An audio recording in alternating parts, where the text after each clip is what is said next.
पहली बात तो ये है कि ये सब भाई सब लोग आए हैं, ये मेरे भाई, मेरे दोस्त, मेरे साथी हैं और हम अभी तक रिज़्क जो है वो इसी महकमे से खा रहे हैं अल्लाह ताला के फजल से।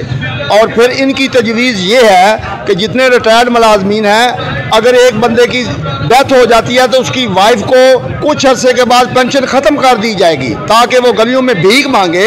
ये इनका प्रोग्राम है। अगर इन्होंने सारा कुछ ख़त्म करना है तो सबसे पहले ब्यूरोक्रेसी ख़त्म करें, अपना प्रोटोकॉल ख़त्म करें, हर चीज़ ख़त्म कर दें। और कल धमकी दी है हमारे मोहसिन साहब ने, वज़ीर आला साहब ने, कि मुल्क दिवालिया हो जाएगा अगर इनको पेंशन दी गई।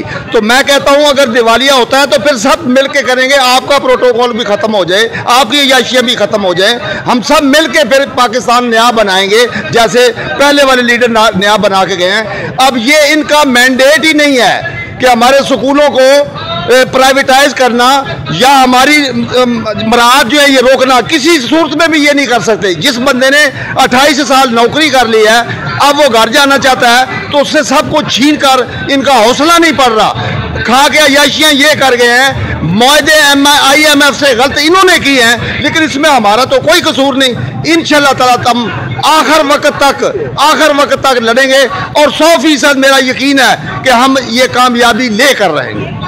सर, आप रिटायर्ड हो चुके हैं। जी जी। अगर आप रिटायर्ड होने के बाद आपको पेंशन और लेकर नाराज ना मिलती तो आपका मुस्तकबिल क्या होता? मैं फिर कोई भीख मांगता या किसी जगह पे बैठ के कोई मजदूरी करता बुढ़ापे तक, जितनी देर तक मुझसे हो सकती। मैं इज्जत वाली रोटी तो नहीं कमा सकता था। आप इसके ऊपर क्या पैगाम देना चाहेंगे? मैं पैगाम ये देना चाहता हूँ कि ये जो अरबाब इख्तियार हैं ये आंखें खोलें, मुलाजिम के हकूक को ना छीनें। ये आर्जी तौर पे आए हैं 2-3 माह के लिए और ये ऐसे समझते हैं कि हम पाकिस्तान के मालिक बन गए हैं। ये निज़ाम सक्के की तरह अपना निज़ाम चलाना चाहते हैं। तो हमारी इल्तमास है इनसे कि आप अपना काम करें, हमें ना छेड़ें, नहीं तो इंशाअल्लाह ताला 30-32 साल की सर्विस में हमने जो देखा है कि जो भी टीचर से टकराया है वो अल्लाह के फजल से पाश हो गया।